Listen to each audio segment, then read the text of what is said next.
কত ঝড় গেছে ভেতরে ভেতরে, কোনো গাছ নড়েনি, কোনো পাতা ঝরেনি, কোনো সদ্য ফোটা ফুলে আঁচড় লাগেনি।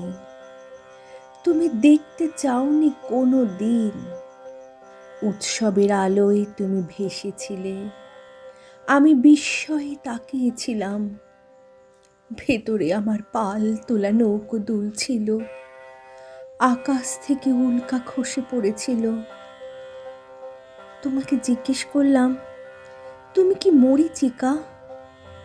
তুমি কি আলেয়া? তুমি কি অলৌকিক কিছু? কোনো বিস্ফোরণ হয়নি সেদিন, কোনো বিস্ফোরক ছিল না, কোনো অনুঘটকও ছিল না। বাঁশিতে বেজেছিল সেদিন শিব রঞ্জনী।